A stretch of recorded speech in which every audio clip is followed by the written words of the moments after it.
Hola a todos los presentes, yo soy Walter Verdún y le doy la bienvenida a todas y a todos a otra actividad del 29 Festival Internacional de Cine.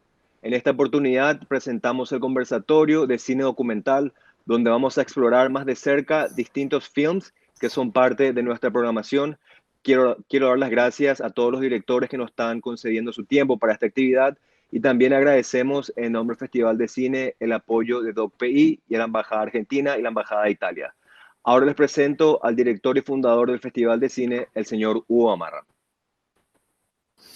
Muy buenas noches, mis saludos para cada uno de ustedes, también para los asistentes a este conversatorio que intenta poder compartir las experiencias de estos realizadores de nuestra región, de Argentina, de Uruguay y de varios puntos de la Argentina, con los realizadores paraguayos y con el público paraguayo que ha podido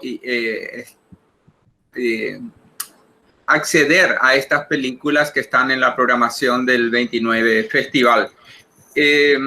Nuestro Festival Internacional de Cine siempre ha dado cabida al cine documental. Si bien hubo una época en que tuvimos como una sucursal, digamos, del Festival Internacional de Cine que se llamó el Festidoc, el Festival y Seminario Internacional de Cine Documental, que empezó con el siglo XXI y tuvo 5 ediciones en años de por medio con el objetivo de desarrollar, de enriquecer un público local hacia el cine documental de autor, cosa que era muy poco conocida en Paraguay. El Festidoc Paraguay así tuvo ocasión de recibir en sus sucesivas ediciones a realizadores de nuestra región, documentalistas, como Aldo Garay, que nos acompaña hoy desde Uruguay. Él estuvo 2 veces en el Festidoc Paraguay con 2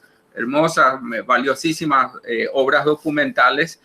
Y realmente estas ediciones del Festidoc fueron muy útiles para que el público paraguayo empiece a valorar al cine documental de autor o el cine documental de creación, como se conoce.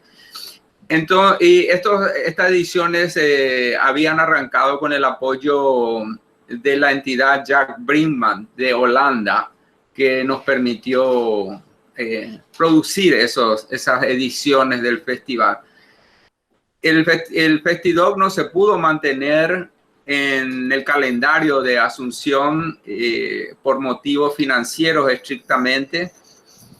Sí existe latente el proyecto con la asociación DocPI, de documentalistas del Paraguay, poder restablecer este festival, pero mientras tanto el Festival Internacional de Cine ha venido estos últimos años programando siempre el cine documental, sobre todo las obras documentales que tienen relación con nuestra cultura local paraguaya o con nuestra región, con los cuales temas con los cuales podemos relacionarnos como público paraguayo. En esta ocasión, la programación de documentales en la 29 edición creo que es excelente. Creo que son obras muy valiosas, obras riquísimas, tanto en sus temas, en sus retratos humanos, como en el planteamiento estético narrativo que logran. Y para eso, para potenciar todo eso, tenemos este conversatorio. Dicho todo esto, quiero invitar al señor embajador de la Embajada de Italia en Paraguay, el señor Paolo Campanini, a quien invitamos muy especialmente esta noche, porque una de las películas documentales que algunos de ustedes ya deben haber visto, Que viva 100 años, fue filmada en parte en Italia. Señor embajador. Sí, muchísimas gracias por la invitación y muchas gracias, por supuesto, a los organizadores del festival. Y realmente creo decimos, mi propósito de mi presencia era simplemente al principio de hacer algunos comentarios muy breves, pero la verdad es que, decimos, el éxito del festival y yo creo la calidad de la película realmente me ofrecen, decimos, un número muy grande de comentarios y de estímulos así intelectuales. Entonces, en primer lugar, yo quisiera decir que es realmente un orgullo siempre estar en presencia de productos. Bueno, del festival ya le he dicho, le he felicitado. En el particular, en el tema de la película, es siempre un gran orgullo, una satisfacción estar presente en coproducciones que ven, decimos, alianzas entre artistas y productores de Latinoamérica, en este caso de particular el director de Argentina y Europa, y por supuesto en este caso en particular. Yo creo que realmente es algo, es un tema, es un ámbito que tenemos que desarrollar aún, y yo como embajador, por supuesto, de Italia en Paraguay, espero que podamos decimos, seguir trabajando en conjunto para hacer, decimos, que se realicen también proyectos que vean la colaboración de Italia y de Paraguay, y por supuesto, lo más largo a Latinoamérica, como lo he dicho. Estos eran los primeros comentarios que quería hacer en lo general. En lo particular de la película, realmente muy interesante, ofrece muchísimos, yo creo, estímulos, porque, por supuesto, el primer comentario sería que es una película sobre las personas mayores, ¿no? Pero creo que en realidad la película tiene muchísimos más mensajes de calidad del medio ambiente, de relación entre seres humanos y medio ambiente, de relaciones y colaboración entre generaciones, distintas generaciones. El tema también de la curiosidad, ¿no? Que nos hace vivir más allá de los límites, que quizá los límites físicos, pero seguramente no los límites mentales que a veces nos trae la mayor edad. Entonces, realmente muchísimos temas que yo creo que unen a todos los episodios, los capítulos de la película, y que tienen también que ver con temas que son, decimos, prioritarios en la actual política internacional. Yo pienso, por ejemplo, a todos los temas relacionados con la agenda de la sostenibilidad, los objetivos de Naciones Unidas hacia 2030, ¿no? Entonces, el medio ambiente, la salud, la paz. El tema de la paz es un tema muy importante en la película, con el caso muy particular de Costa Rica, ¿no? Entonces, mi comentario es realmente extremadamente positivo, una película excelente, con muchos estímulos, y realmente no puedo que felicitarle al director, a los actores y finalmente también a lo que creyeron en este proyecto, entonces a la producción. Muchas gracias. Gracias, señor embajador. Le invito a mi amiga Lucila Provenzano, a ver si está conectada. ¿Estaba recién? Sí, estoy aquí. Lucila, buenas noches. Buenas noches, Lucila. Ella es encargada de los asuntos culturales en la Embajada de Argentina en Paraguay. Es una gran colaboradora del festival hace varios años, ya que está en Asunción. No queremos que se vaya más, pero se tiene que ir en algún momento. Pronto. Así que, Lucila, te dejo el micrófono para que des un saludo a los presentes. Muy buenas noches a todos. Gracias, Hugo, por este espacio.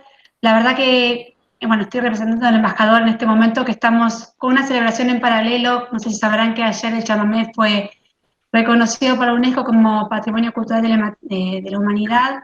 Así que estamos con actividades y jornadas, estamos con un espectáculo en vivo básicamente en este momento. Entonces, bueno, estamos con una agenda virtual y nos vamos repartiendo. De todas maneras, el embajador estuvo presente el martes en el conversatorio anterior. Es un gusto para nosotros, yo puedo seguir un poco la idea de lo que mencionó él, estar acompañando este festival. Está en la agenda cultural de Paraguay hace muchos años. Yo, como encargada de la parte cultural, lo acompaño desde siempre. Antes de pensar el próximo año, el Festival de Paraguay está en la agenda del calendario argentino. Siempre hemos encontrado un espacio con muchísimos materiales de calidad. La curaduría que hace Hugo con su equipo ha sido siempre fabulosa y siempre hemos apoyado con la Noche Argentina, con las actividades de formación, con venidas de realizadores, siempre que hemos estado acompañando. Y en este caso, cuando nos planteó esta posibilidad de hacerlo virtual, ni lo dudamos, y yo sé que es una dificultad, o digamos, no es dificultad, usaría el término desafío, el tema de ayornarse a estas nuevas tecnologías, y lo han hecho con mucho éxito. Hemos tenido muy buenas repercusiones, la gente se anotó en todas las películas argentinas que hemos ofrecido en este festival, y la verdad que ha sido una repercusión que hasta el día de hoy se siguen anotando, impresionante. Hemos podido abrir este abanico de cine argentino en Paraguay y coproducciones también con participación argentina a muchas personas nuevas que han podido hacerlo de esta manera virtual, que a veces hemos notado no llegamos con las actividades de difusión de la cultura argentina más que por ahí el espectro de lo que es la embajada, el teatro de la embajada o el cine, los distintos espacios donde la han venido haciendo Hugo Gamarra. Y en este caso hemos llegado a muchos más lugares y la gente en ese sentido valora muchísimo el poder compartir estas actividades que de otra manera no se podían hacer. Así que en ese sentido, bienvenida a la tecnología que nos acerca con más personas que puedan conocer este nuevo cine argentino, estas actividades de formación como es esta de conversatorio sobre el cine documental. Así que bueno, desde mi lugar como parte de la Embajada Argentina agradezco este espacio, agradezco la posibilidad de compartir con los realizadores y este intercambio que siempre es muy fructífero, como siempre, acompañando las actividades de proyecciones de películas y además de formación. Así que por nuestra parte, gracias Hugo, gracias a todos los presentes, y seguimos acá en contacto y a disposición siempre. Y lamento decirte, Hugo, que el año que viene no estaré yo, pero sin duda habrá alguien que trabaje igual o mejor, así que sí, ya adelanto que este es mi último Cinefest, así que yo en enero ya me estoy volviendo. Me despido y agradezco siempre la confianza también y contar con nosotros. Es un gusto siempre acompañar. Y ya está el calendario con el Cinefest 2021 para el año que viene. A quien le toque estará allí presente y le dejaré todo el background y todo lo que ha sido este acompañamiento durante estos años. Así que sin más, dejo ya el micrófono y les dejo el resto. Muchas gracias, buenas noches.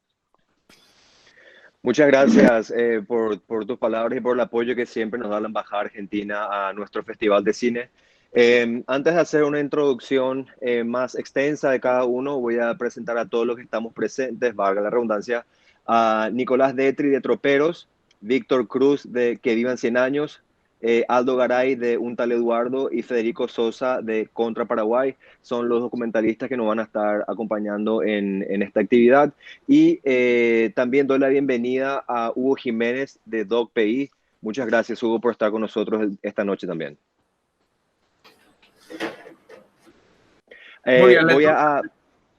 Antes de ir con Hugo, una pequeña aclaración. Vamos a hacer una breve introducción y también vamos a conocer un poco el background de cada uno de los que están presentando los documentales en nuestro festival. Y luego de eso, al final de esta jornada, vamos a responder todas las preguntas de todas las personas que se van uniendo. Así es que a los participantes de este conversatorio, pueden anotar sus preguntas o pueden ir tirando ya sus preguntas en el chat al final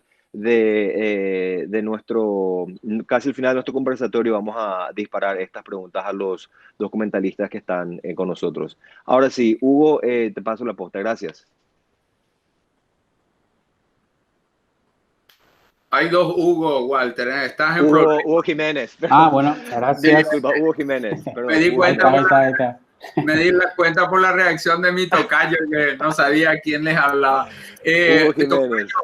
y los demás, los realizadores amigos extranjeros.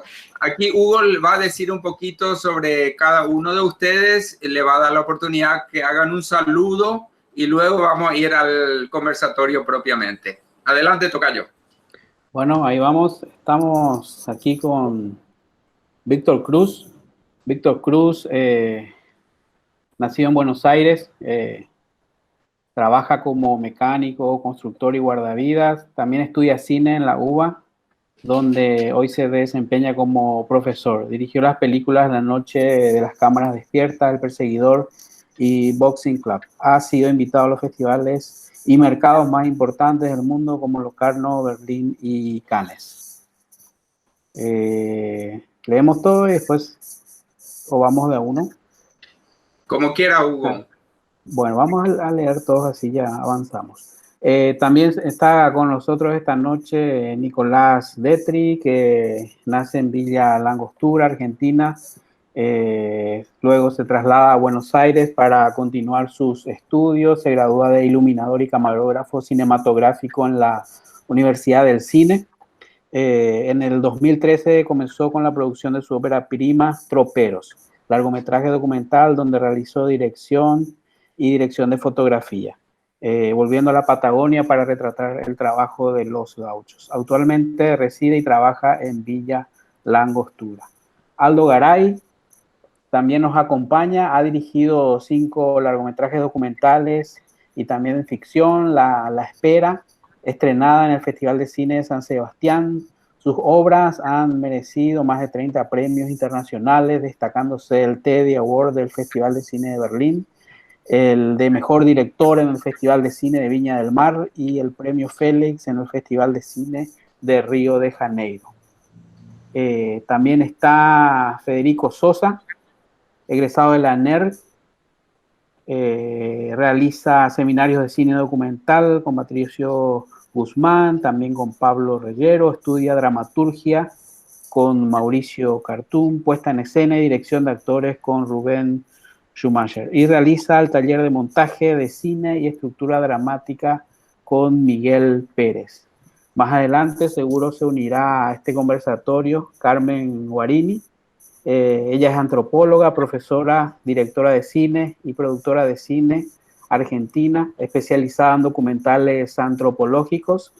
Enseña antropología visual y dirige documentales en Argentina, tanto en la Fundación Universidad del Cine como la Universidad de Buenos Aires y también en el Observatorio Escuela de Cine Documental y también en Cuba. Así que bienvenidos a este encuentro y bueno, vamos saludando. A ver, Víctor Cruz, a quien lo cité primero. Hola a todos, bueno, muchísimas gracias por la invitación, por la selección de la película, por este conversatorio, a todos, especialmente a Hugo, agradecerle también al señor embajador las palabras tan bellas que tuvo hacia la película y bueno, aquí muy contento de estar compartiendo este momento con todos estos colegas y con ustedes. Gracias, Víctor. Nicolás. Hola, ¿qué tal? Bueno, también agradecer mucho al festival por tener la oportunidad de mostrar mi película a un público que quizás no podría haber llegado de otra manera y agradecer a Hugo por las palabras también que me dijo el otro día que hablamos por teléfono. Así que nada, gracias a todos. Gracias, Nicolás. El señor Aldo. Hola. Ay. ¿Qué tal? Buenas tardes. ¿Me Hola, escuchan? Aldo. Buenas. Sí, Perfecto, se escucha muy bien. Bueno, también agradecer al festival, al querido Hugo, que tuve la suerte de estar un par de veces allí por Asunción. Es un lindo festival, de gente muy cálida. Y bueno, está buenísimo de que en el caso de un tal Eduardo, que es una película muy, muy pequeña y singular, tenga la posibilidad de poder verse en Paraguay, ¿no? Que es un territorio creo que afín al talento de Eduardo Franco, que es el retratado en este caso. Así que muchas gracias. y un gusto de compartir. Gracias, Aldo. Federico, buenas noches, buenas tardes. Hola, ¿se escucha ahí? Sí. Se escucha muy bien. Bueno, nada, muchas gracias principalmente a Hugo por la invitación. Nada, estar acá con gente grosa, como Víctor, bueno, que ya lo conozco. Y bueno, nada, agradecer el conversatorio. Yo ya tuve, la peli mía es bastante viejita ya, tiene unos años, y estuve ya en el festival, bueno, proyectándola, y bueno, enorme y muy lindo recuerdo de esos días que pasamos allá. Así que bueno, gracias por todo y bueno, acá estamos. Gracias. Gracias, Federico. Y bueno, empecemos un poco entonces a conversar un poco sobre las películas. Yo me hice algunos apuntes ahí. Empecé a ver la primera película, que es Que viva 100 años, y anoté algunas cosas que después fueron recurrentes en otras obras y que creo que comenzaré un poco por ahí entonces con el director, ¿no? de la peli, con Víctor. Así que hay algo que me llamó la atención, que es un poco la cuestión que tiene que ver con la épica, ¿no? En el relato. En este caso hay una épica de la vejez, como le llamé así rápidamente, ¿no? Que tiene que ver un poco con el trabajo en la estructura del relato, y quería saber un poco cómo llegaste a construir eso, si era algo ya un poco pensado antes o se fue dando ahí en el rodaje, porque hay toda una puesta en escena que trabaja sobre ese elemento, y ahí un poco la película se despega y va hacia otros lugares. Así que sí, un poco por ahí va mi primera pregunta. Dale, me gustó. Te voy a robar la frase esa de la épica de la vejez.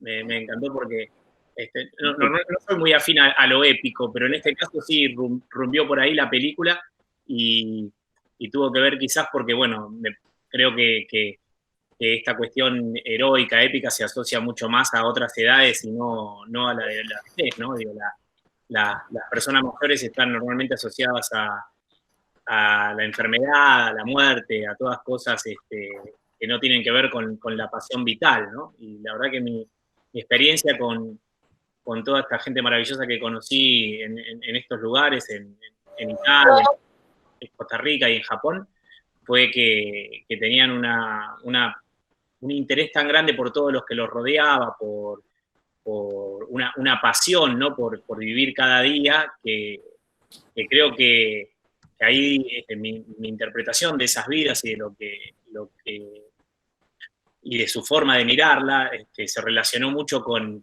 eso, ¿no? Con las grandes, con un sentido de la aventura, ¿no? De que pueda haber aventura, no importa la edad que tengas, que son otro tipo de aventuras que a lo mejor la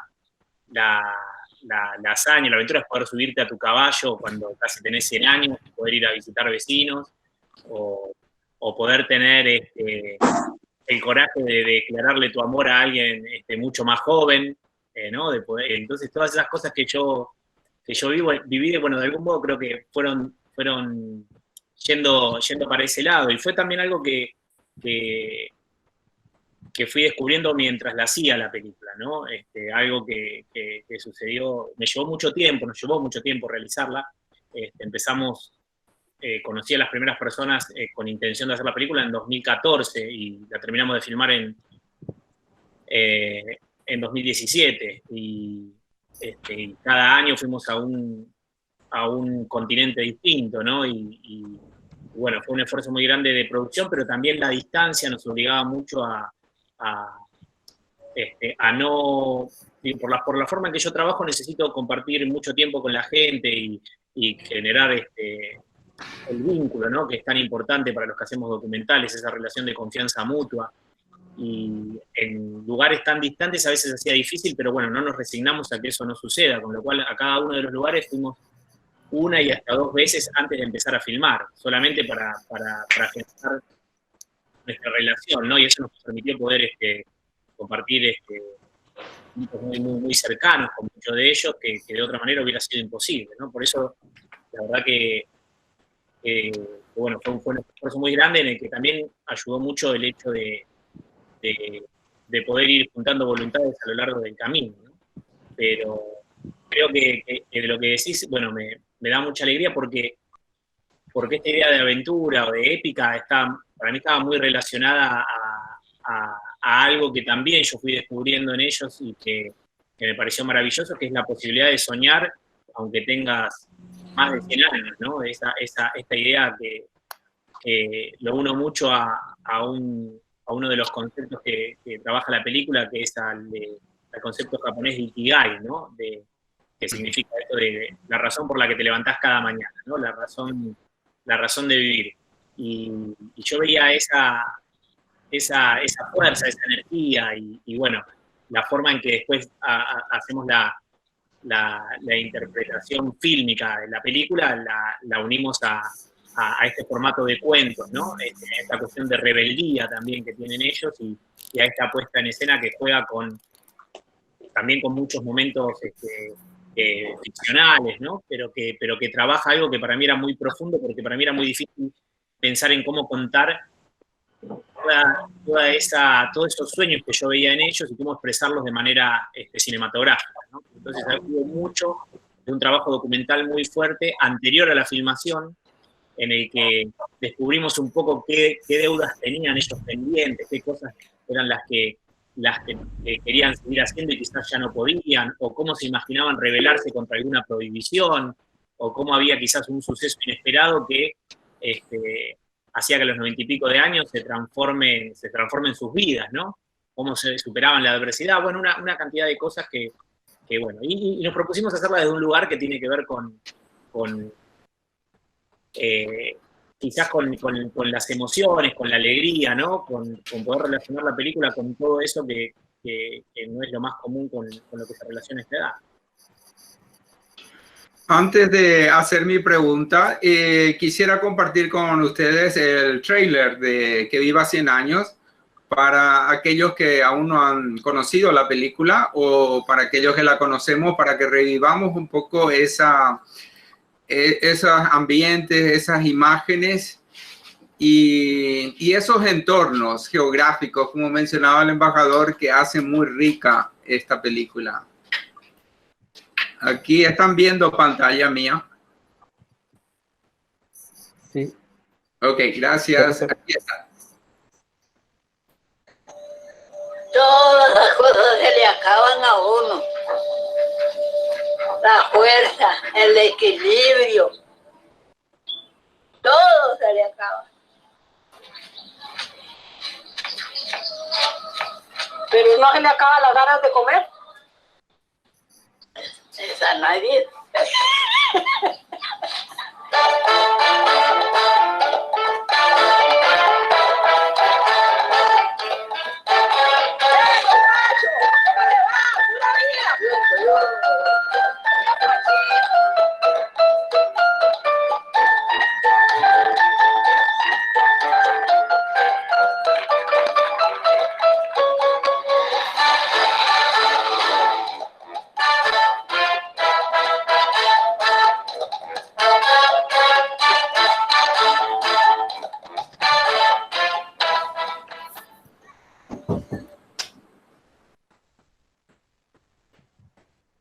Bueno, ahí tuvimos entonces unos breves minutos para acercarnos a esta película y los sentimientos que comunica el tráiler creo que son muy reales de todo el filme.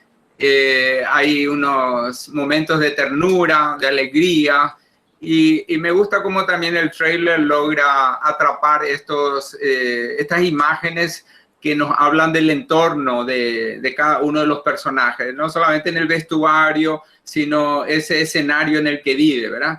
Y esa intimidad que logra este relato. Y al respecto de eso va mi pregunta, Víctor. Este trabajo de relacionamiento, decimos siempre, ¿verdad?, que un documental en realidad, cuando documenta a personas, lo que está documentando es la relación que el documentalista tiene con las personas, ¿verdad? Para convertirlo en personajes. Entonces, ¿cómo esto se fue dando desde tu primer acercamiento, digamos, ese momento de preproducción cuando tú le planteaste la idea de hacer algo, si encontraste algún tipo de barreras en ellos o fue tan natural, así como se ve en la película, para lograr ese relato de tú a tú, ¿no? En segunda persona, que es tan notable en la película. Sí, creo que es fundamental lo que dijiste, ¿no? Creo que el documental es el registro de un encuentro, del encuentro que tenemos los realizadores con los protagonistas, con los actores sociales y a través de la cámara, ¿no? Me parece que eso, coincido totalmente con eso, Hugo, y por eso a mí mi miedo mayor era que quizás en la ambición de la escala que tenía la película, por estar en estos lugares tan distantes y tan diferentes, que eso se perdiera un poco, ¿no? Así que yo lo único que siempre tuve como muy presente es que no importara que estuviera filmando en Japón, yo tenía que poder establecer la misma relación que podría establecer con un vecino a 10 cuadras de mi casa. Si no, la película iba a ser fría, distante, y no era lo que quería. A mí me pasa que yo tengo una relación muy, muy, muy linda con la gente mayor. Yo quiero mucho a la gente mayor, me divierto, la paso bien.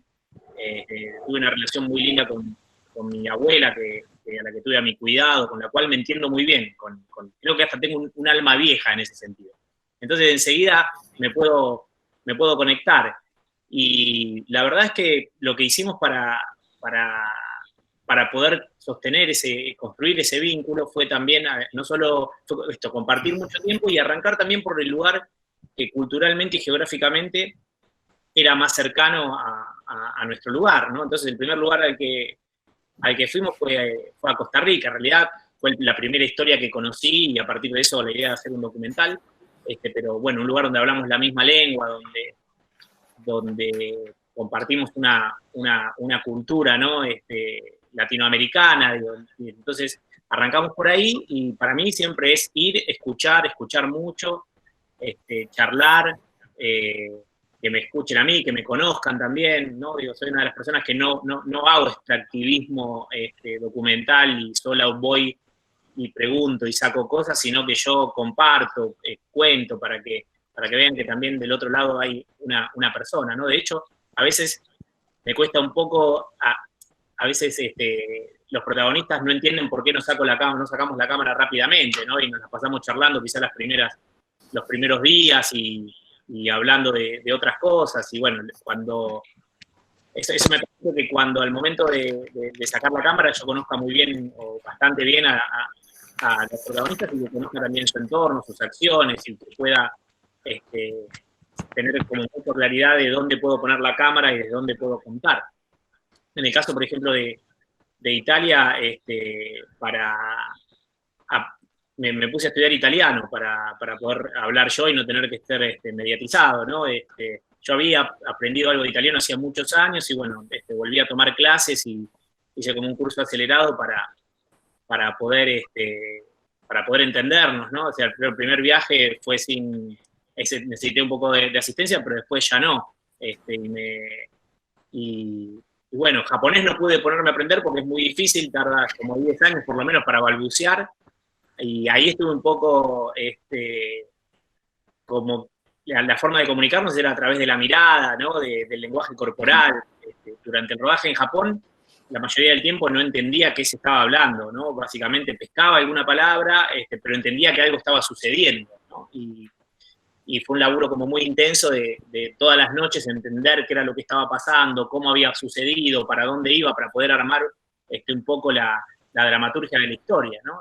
Para mí fue un desafío enorme de dirección, enorme, pero por suerte tuve también, la película transcurre en Okinawa, ¿no? Que Okinawa es, diría, como la región de Japón más, menos japonesa en algún sentido, en el sentido de que son mucho más abiertos que quizás en la isla principal y que son muchísimos, tienen más capacidad de poder vincularse, ¿no? Porque la cultura japonesa maneja mucho el espacio personal y la distancia, y hay una cierta, cuesta mucho poder relacionarse, pero la verdad es que nosotros pudimos establecer un vínculo muy, muy, muy lindo, ¿no? Sin poder entendernos una palabra los unos a los otros, ¿no? Pero bueno, creo que hay muchas cosas que no pasan por lo que se dice, sino que los cuerpos hablan, ¿no? Los cuerpos y las miradas hablan y hay que saber tener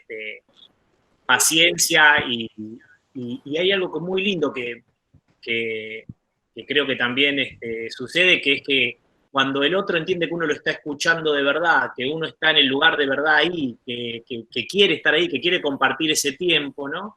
El otro se abre y se dispone a compartirlo. No recuerdo quién me lo había dicho exactamente, pero como que la gente tiene ganas de contar sus vidas, sus historias, de compartir todo eso, solo hay que tener como la voluntad de que nosotros los realizadores también querramos hacerlo, ¿no? Esto es algo que a mí me apasiona, el estar con la gente. Yo no podía creer en cada uno de esos momentos cuando estaba en los lugares que estaba, lo que estaba sucediendo, lo que estaba compartiendo, y yo quería estar ahí en ese lugar y poniendo la cámara.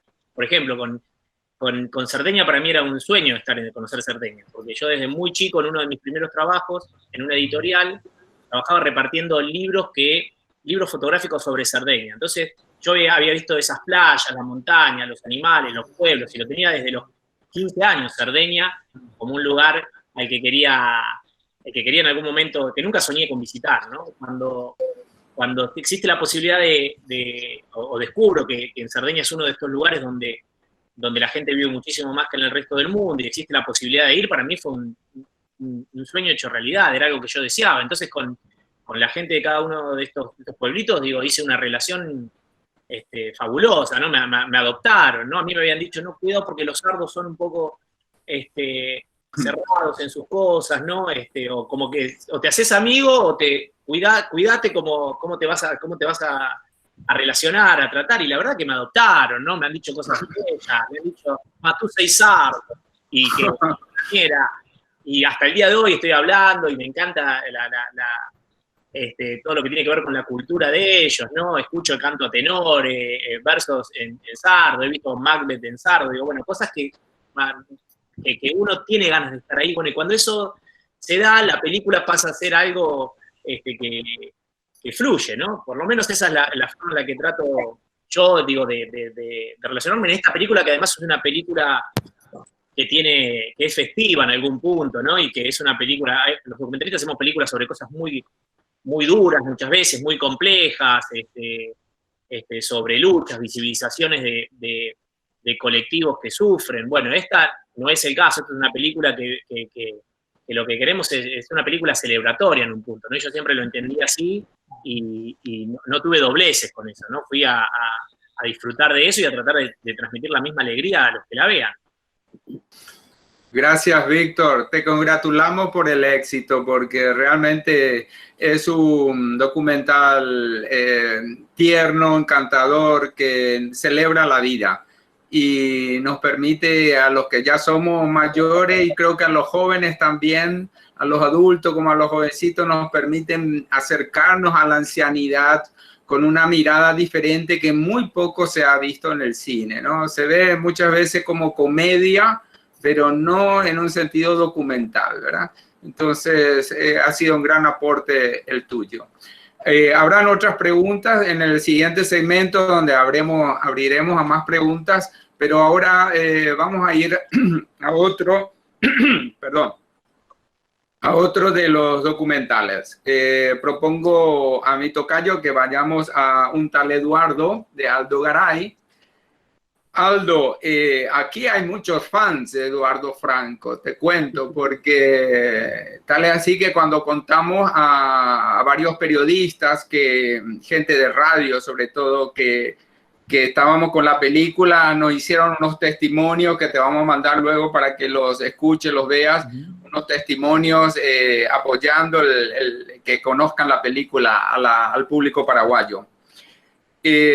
A mí me encantó la película cuando la vi en el Bafisi. Sí que me pareció una película, digamos, entre comillas, ligera comparada a tus otras películas.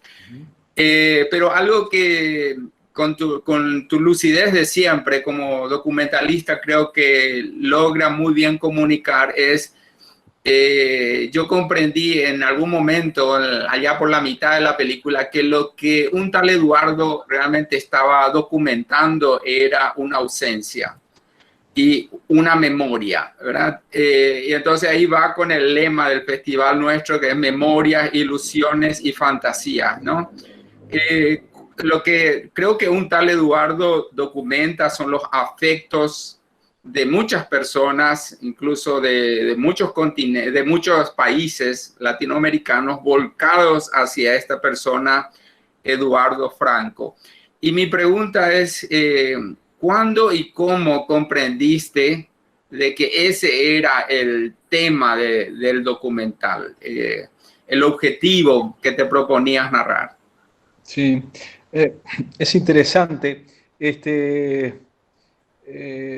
Me pregunté muchas veces, no, hoy en día podemos decir de que es fácil hacer una película, hacer un documental, y a veces ante la pregunta, me acuerdo cuando era más joven, era ¿cómo hacer una película? ¿No? ¿Cómo hacer un documental? Y hoy hay que preguntarse ¿por qué hacer una película? ¿No? Y en este caso, que me pregunté muchas veces eso, ¿no? Yo creo que el asunto en sí, lo que más me motivó, no me gusta hablar del tema. En Uruguay es un país muy particular porque todo es un tema, ¿no? Todo está tematizado. Y a mí me gusta como ser como más libre en eso, ¿no? Una película, un relato puede estar lleno de asuntos donde ninguno, pueden ser tan niños, tan pequeños que ninguno llega se puede considerar o tener el cuerpo de un tema. A mí lo que me gustó de esta historia, lo que me motivó esta historia, que luego después hay que ver si se concreta, ¿no? Es la creación de un mito. La génesis del mito. Creí estar ante la piedra fundamental de algo que está creciendo. Cuando me entero de que todos los 1 de febrero se junta un grupo de personas que van como peregrinos a la ciudad de Paysandú a juntarse en el panteón de Eduardo Franco y dejan ofrendas, cosas relacionadas a su país, poemas, discos, bueno, es impresionante la cantidad. Ahí me di cuenta que está creciendo algo y en la propia ciudad de Eduardo Franco, que es en Paysandú, es al norte de Uruguay, sobre el río Uruguay. Ese fue como el inicio, y luego evidentemente que sí operó una cuestión de la memoria, ¿no? En ese caso de mi memoria. Yo tengo 51 años y recuerdo de que en algunos años, difíciles por cierto para Uruguay y para el Cono Sur, los iracundos, donde Eduardo Franco fue su creador, su vocalista, los iracundos, Palito Ortega, Leonardo Fabio, eran las bandas sonoras, es la música que escuchaba permanentemente, no solamente en mi casa, sino por todos lados. Y eso fue una cosa que me operó bastante, ¿no? Y como este artista, me acuerdo de Los Iracundos, fue la primera banda uruguaya que tuvo una repercusión internacional, pero descomunal. Hoy no sé qué, con la facilidad que hay en las redes y en la difusión, no sé lo que podría haber pasado con ellos, pero fue una banda pero muy, muy, muy famosa. De hecho, acá en Uruguay, en muchas actividades, pero sobre todo en la actividad vinculada a la cultura artística, ¿no?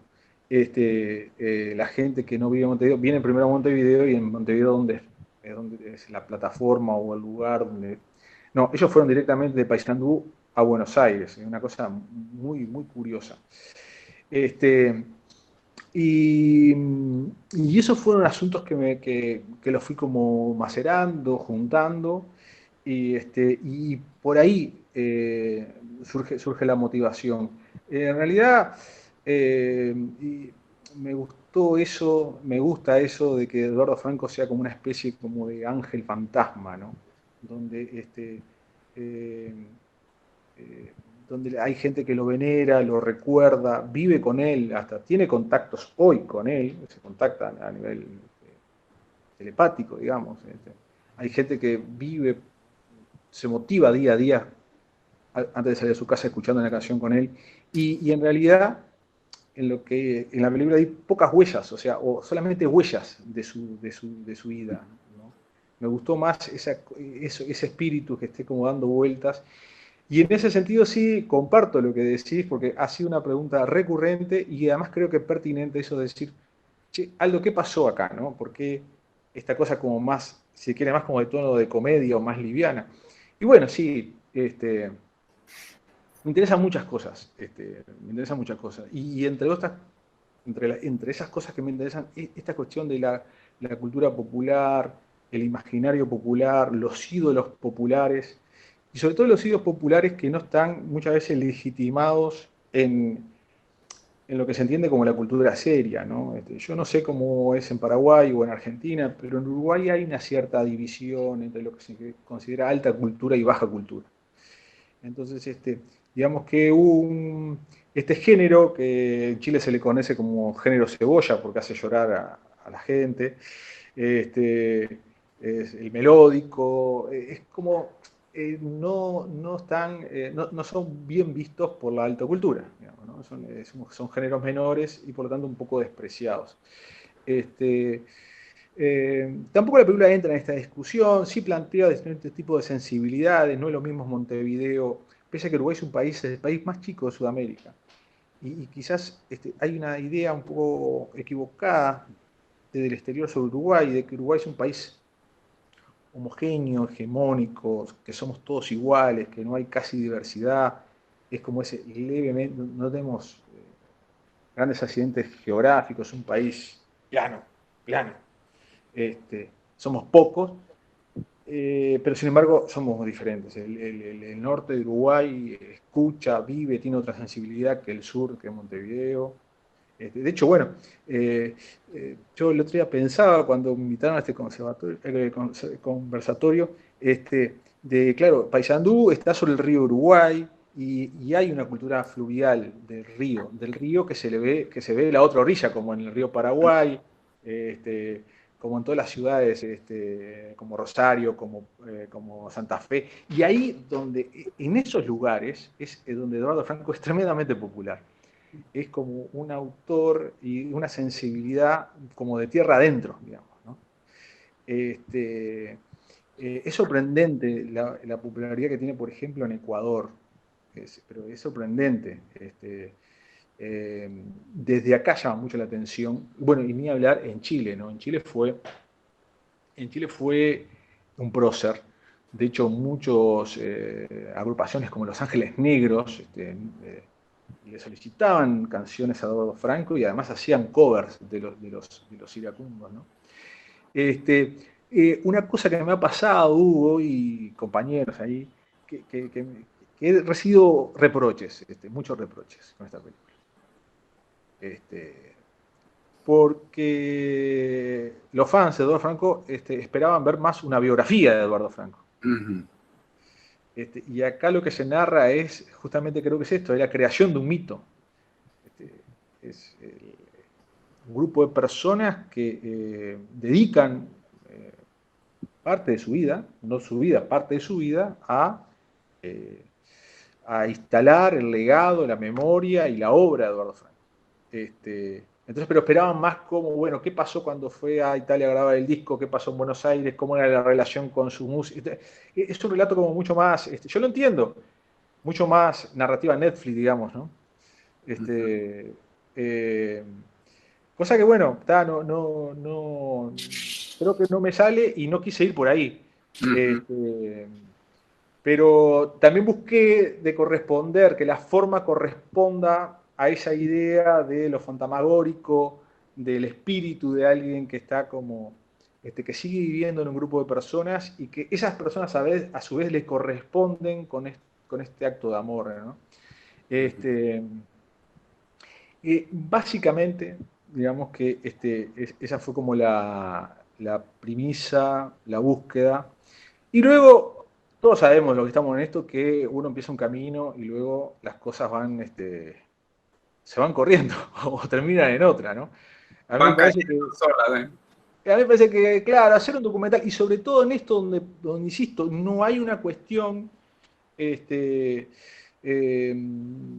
la historia podía tomar muchos caminos, porque justamente no hay un tema definido, sino que es como el retrato de los fans y los tipos que están poniendo en escena y al presente, la obra y la poesía de Franco, ¿no? Que ese es un punto importante, ¿no? Porque más que la música, todos reivindican el contenido de las letras, ¿no? Y bueno, básicamente ese fue como el trayecto, ¿no? Que sí, que me lo han dicho, bueno, en tu línea, ¿no? Qué extraña película para vos, Aldo, o sea, esto. Pero bueno, es eso. Corresponde a esos diversos intereses que digo, ¿no?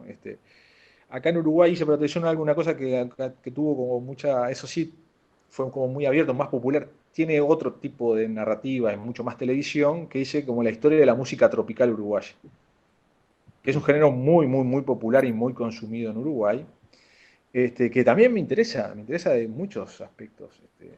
Porque considero, bueno, que la cultura es una cosa muy amplia, ¿no? Es muy amplia y se compone de muchos elementos. Pero bueno, me imagino, sí, que en Paraguay debe haber muchos seguidores,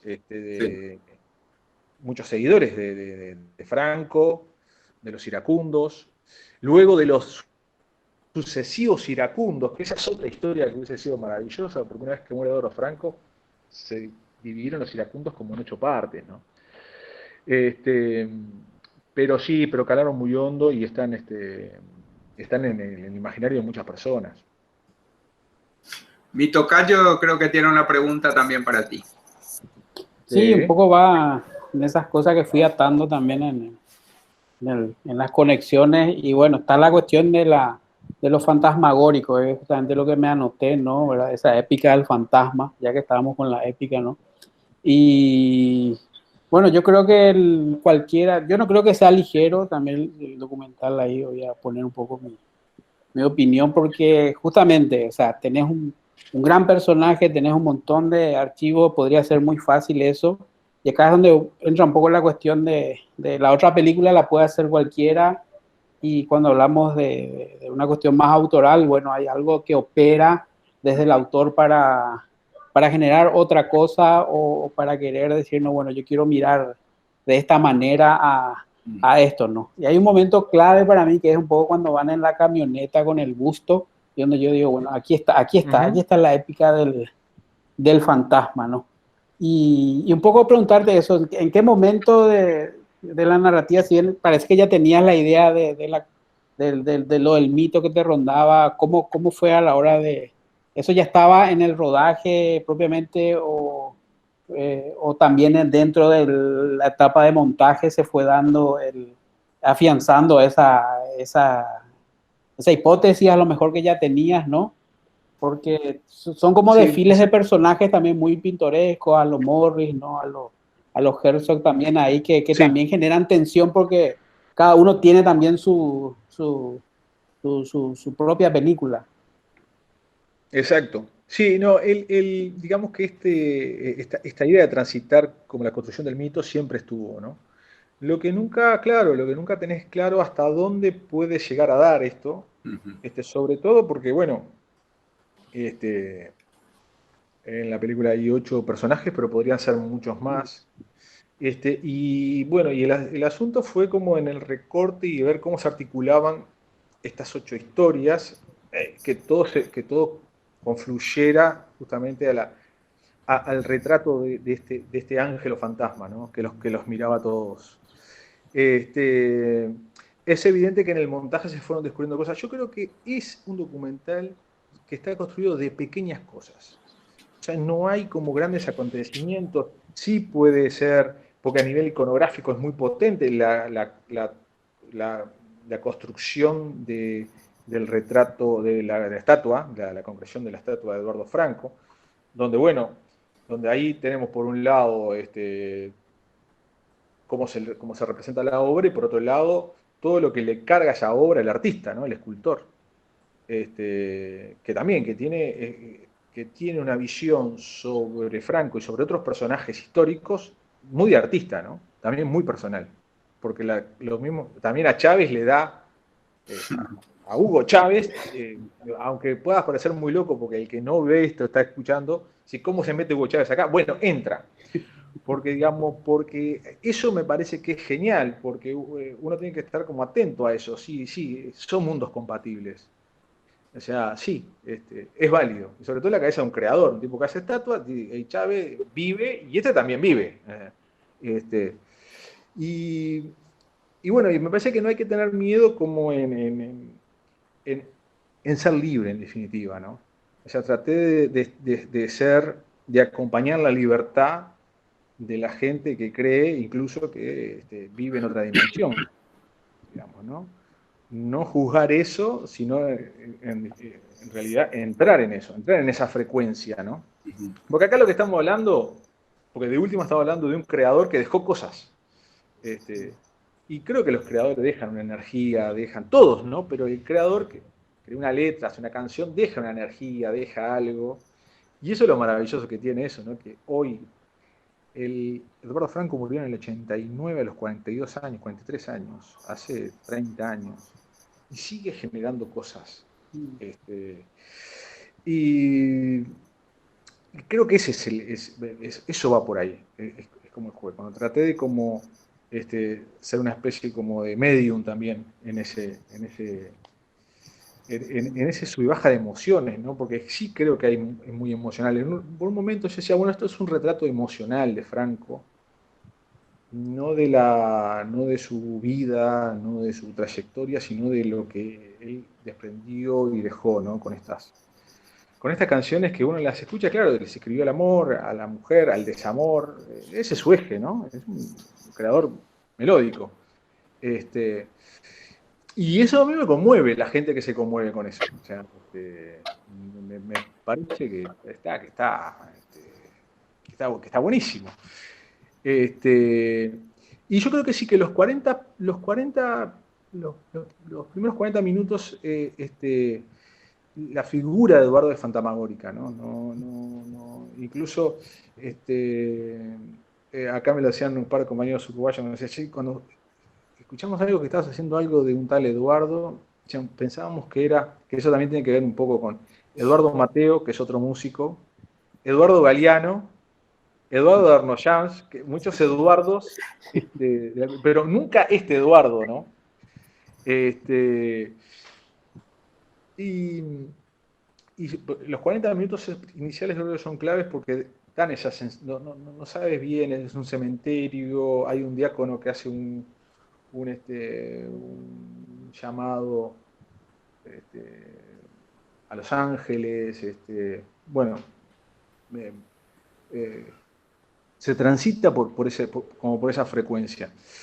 Y hay una cosa interesante, que es que otro de los mitos que hay en Uruguay, ¿no? De que no, Uruguay es un país laico, no es un mito, eso es una verdad. Uruguay es un país laico, pero que su población no cree en nada, que acá en Uruguay las iglesias están abiertas casi porque hay curas ahí, pero nadie. Y en realidad acá se cree en todo. Eso es, ¿viste? Uruguay es un país lleno de mitos. No, es un país laico y ateo, ¿no? Laico por el Estado, eso es cierto, pero somos además ateos. No, acá se cree en todo. Se creen. Y yo creo que ahí se ve que creemos en muchas cosas. No es porque yo no crea en los otros, no, creemos en muchas cosas. Somos un pueblo que creemos en cosas. Como todo el mundo necesitamos creer en cosas. Sí. Y bueno, un poco por ahí transita un tal Eduardo, ¿no? Gracias, Aldo. Pero insisto que los fanáticos no les gusta. A los fanáticos no.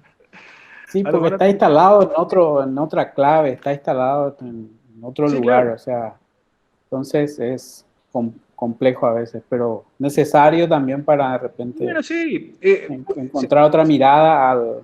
Lo bueno es que se pueden hacer muchas cosas, ¿no? O sea, así mismo. Es eso. Tocayo, sigues tú. Bueno, vamos con, a ver un poco, con Nicolás de Tropero.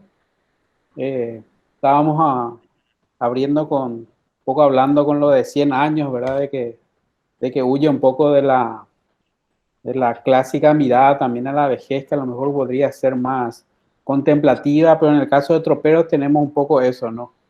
Si bien, por ejemplo, no sé, conocemos los documentales de Pelecian, por ejemplo, donde de entrada ya hay una lucha entre el hombre y la naturaleza y sus animales, ¿no?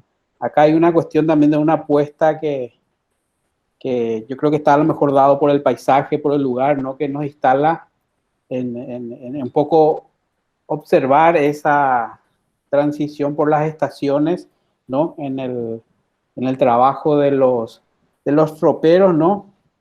Y entonces esa épica se convierte más en una cuestión de trabajo, ¿no? O sea, eso ¿cómo lo entendés? ¿Cómo lo fuiste viendo en el proceso del rodaje?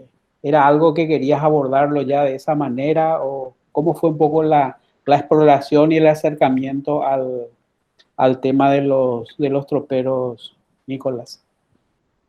¿Te parece bien si hago un pequeño resumen de lo que es la película para quienes no la vieron? Pueden estar un poco más en temas y se entiende más lo que digo a continuación. Nicolás, tengo el trailer también, podemos pasar el trailer, ¿te parece? Como ustedes prefieran. Voy a compartir el trailer y luego complementas tú. Bueno.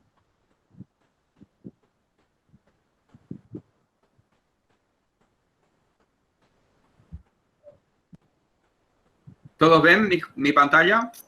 Sí. Ok, ahí vamos.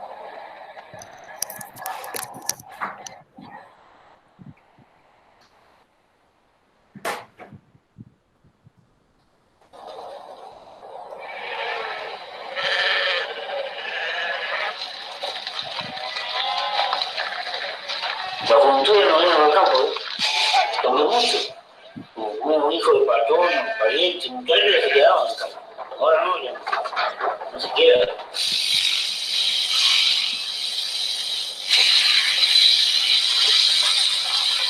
Ya en el campo ya no por allá gente vieja, ya.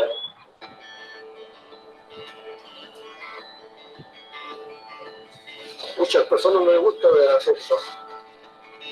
Que sacrificó, aparte muy sacrificado, aparte que levantar temprano los días y fue bastante por vuestra noche, de la mañana por la noche.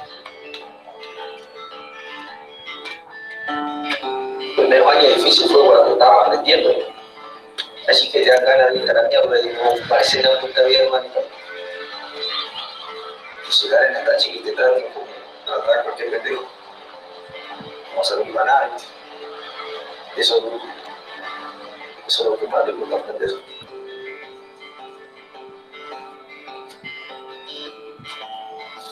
Por ejemplo, yo carné un día, saliste los días, tenía que volver a salir otro día. Pues si yo dejo que él nos mande, cuando no me pagaba la muerte, pues si me pagaba mejor. Igual que el frente de anda, pues me tienen trabajando.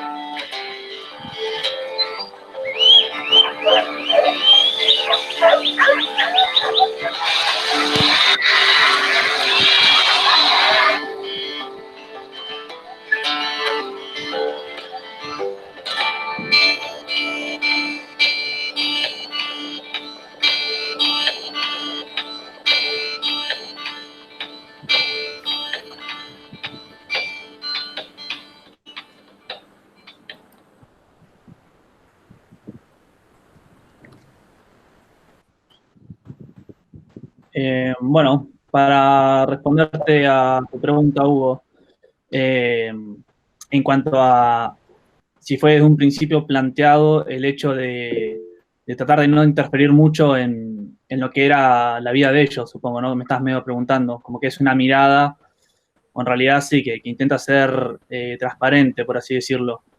Eso sí, fue de entrada, digamos, el objetivo de la película. A mí lo que me sucede un poco es que yo soy nacido y criado en Patagonia y no he visto mucha bibliografía de Patagonia. digamos, mucha filmografía de Patagonia hecho por patagónicos. En general hay mucho hecho acá, pero por gente de afuera, y de afuera llamo ya incluso a alguien de Buenos Aires, no es alguien nacido y criado en la Patagonia, o bueno, sobre todo estadounidenses y europeos y demás. Y lo que me pasa un poco a mí siendo de acá es como que veía todas estas miradas que eran muy desde afuera.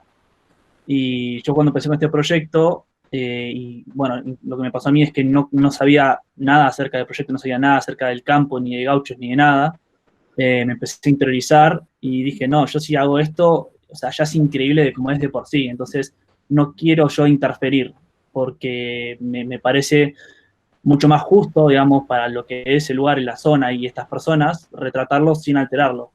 Tratar de eso, de que sea una ventana en la que mirás y ser transparente y honesto, y bueno, y trabajarlo desde el respeto hacia estas personas y lo que hacen hace cientos de años en esta profesión milenaria. El proyecto, digamos, nació gracias a mi hermano Ezequiel, que es menor que yo. Cuando él tenía 19 años, 20, no le gustó estudiar en Buenos Aires y se va a esta estancia a trabajar como una pasantía y se enamora del lugar, y de la gente. Me empieza a insistir a mí en que vaya a hacer una película. El tema es que no sabíamos qué película. Yo estaba en ese momento estudiando y decía, ir a hacer una ficción o lo que sea, es un quilombo enorme porque el campo es muy aislado, muy lejos en el medio de la cordillera. Entonces es como que ningún proyecto era viable. Hasta que ahí se suma Silvestre Cere en un viaje con mi hermano Ezequiel, y juntos les toca vivir un arreo muy intenso, y este amigo nuestro y partícipe de la película hace unas fotografías que retratan lo que es, y bueno, hacerle una nota y demás, en donde se hablaba de la vida de los troperos, y ahí es donde a mí se me prende la lamparita y le digo, acá está, o sea, esta es la película que hay que hacer en este lugar. Y así, bueno, nace un poco Troperos, que el objetivo de entrada fue hacer un retrato de la vida y trabajo del gaucho en Patagonia, lo más fiel posible, y eso, y con la mayor cantidad de respeto hacia la profesión y las personas.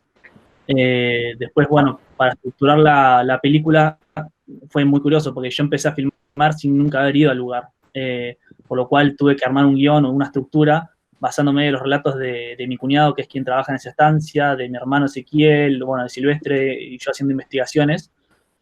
Y por suerte, digamos, decantó en esta situación de que cada estación del año hay un trabajo específico, y justo en Patagonia se da la cuestión de que el invierno es la parte más difícil, y ya daba como un clímax, ¿no? Que justamente donde el puma acecha a las ovejas, daba la situación de que en primavera es como una parte más resolutiva, donde nacen los corderos y termina el trabajo del gaucho y puede ir a sus casas.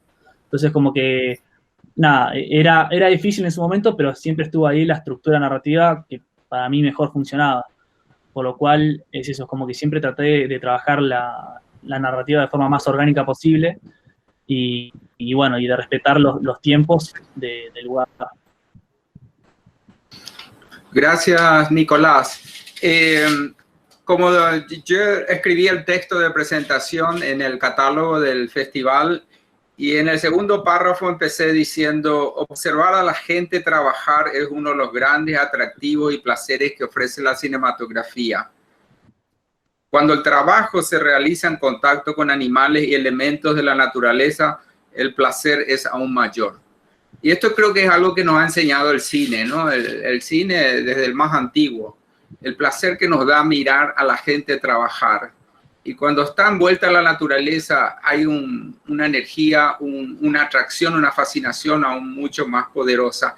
Y eso es lo que a mí me emocionó tanto de Troperos, ¿no?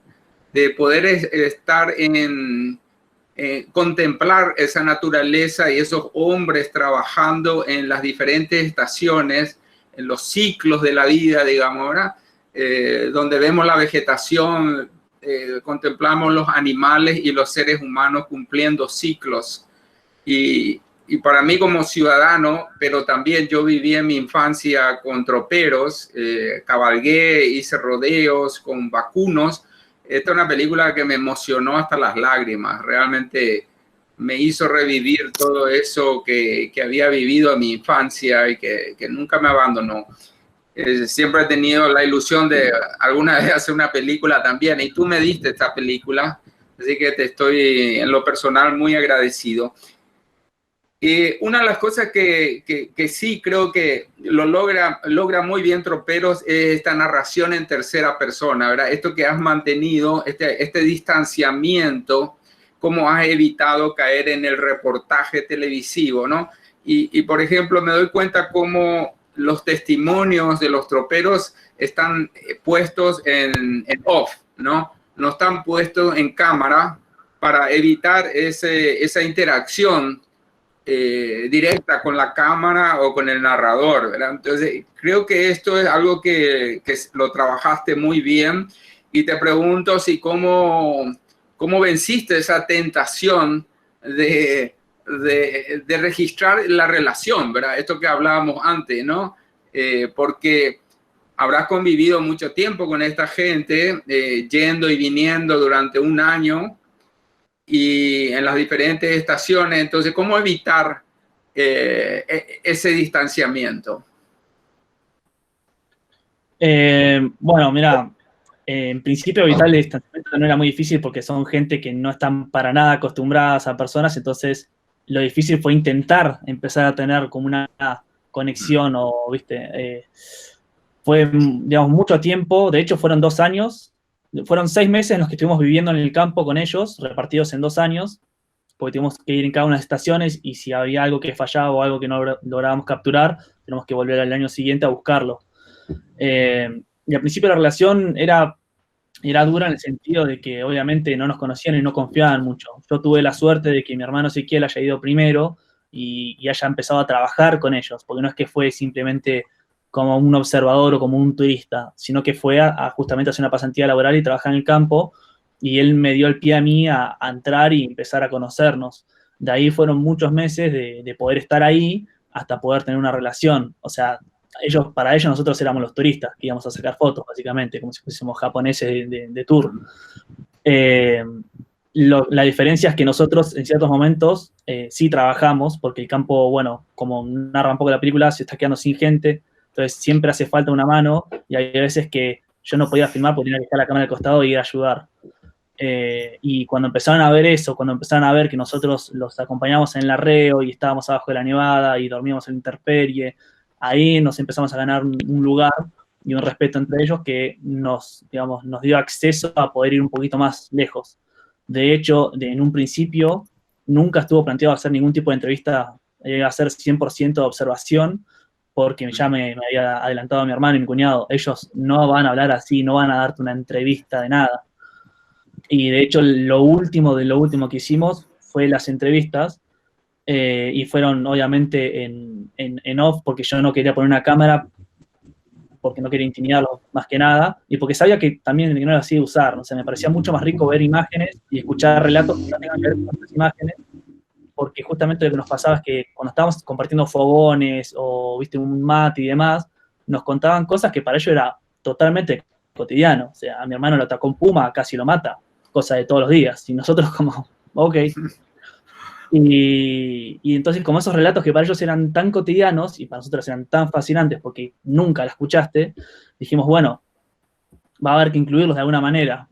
Y entonces ahí fue en el último viaje donde, por suerte, pocos de ellos se prestaron a contarnos, y también fue durísimo porque les tuve que preguntar 60 veces distintas cosas porque, viste, el relato era 3 segundos, básicamente.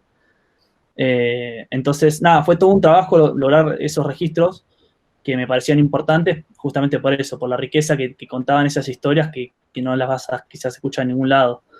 Pero bueno, al mismo tiempo, siempre lo que comentaba al principio, quise mantener este respeto y este distanciamiento para que la gente, digamos, también para que quede un registro histórico de esto. Lamentablemente está llegando a su fin por diversos motivos, y yo creo que me parecía importante que para futuro logre quedar un registro de lo que fue esto, porque es parte de la identidad de la Patagonia, incluso de Argentina y del mundo, porque arreos, como bien vos decís, vos los viviste, suceden en todo el mundo, y es algo que se está acabando, y bueno, y en Patagonia en particular son como muy especiales, porque creo que no quedan lugares en el mundo, o casi no quedan, donde veas 4 gauchos con sus perros y 6.000 ovejas atravesar una cordillera en plena nevada. Así que nada, me pareció como importante y asumí ese cargo de decir, bueno, quiero que quede un registro lo mejor posible para futuras generaciones y para hacerle un homenaje a esta profesión, a estas personas. Bueno, lo has logrado, Nicolás.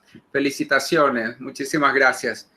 ¿Qué te parece, tocayo, si pasamos ahora a Federico Sosa con Contra Paraguay? Federico, tu documental la volví a ver hace poco y dije, este documental no puede faltar en este año que recordamos los 150 años de la muerte del Mariscal López, 150 años del fin de la guerra contra la Triple Alianza. Me parece que es una película fundamental para todos los 4 países. Para nosotros los paraguayos más, porque tenemos menos relatos históricos o de acercamiento, ¿verdad?, a ese hecho fundamental en la historia del Paraguay. Ahora, para narrar esto, tú creaste un dispositivo narrativo de ficción. Tú creaste un personaje que viene al Paraguay a descubrir cosas, trae preguntas, trae dudas. Y luego el documental se va abriendo a otro mundo insospechado, ¿verdad? Con los académicos de historia argentina. Participan poco ahí los paraguayos, son los argentinos que están hablando sobre lo que es la guerra del Paraguay. Y el documental se va creciendo, va abarcando más y más tomas, más y más asuntos que tienen que ver con la historia y cómo entendemos la historia y cómo la historia es reinterpretada y resignificada desde el presente, ¿no? Y dicho así, parece como un imposible que un documental pueda comunicar todas estas cosas, sin embargo, Contra Paraguay lo logra. Entonces, a mí se me ocurre que es una película principalmente de montaje, ¿verdad? Fabricada en el montaje. Entonces, quiero que nos narres un poco cómo fue el trabajo creativo de esta película a partir de ese dispositivo del personaje de ficción. Sí, sí, es un poco lo que mencionabas.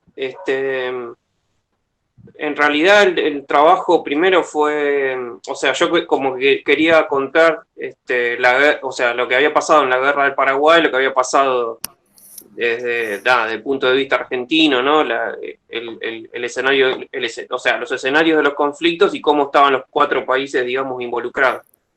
Pero no todavía, cuando yo arranqué a filmar el documental, todavía no tenía bien claro la puesta en escena que yo iba a armar, digamos, como que esa fue la segunda etapa recién de la película.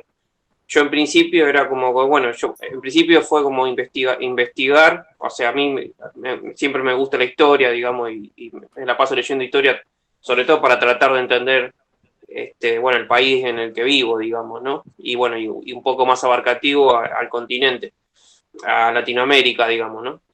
Y bueno, una de las razones por la que inicié el documental también era porque no se sabe mucho acá en Argentina realmente qué pasó con la guerra.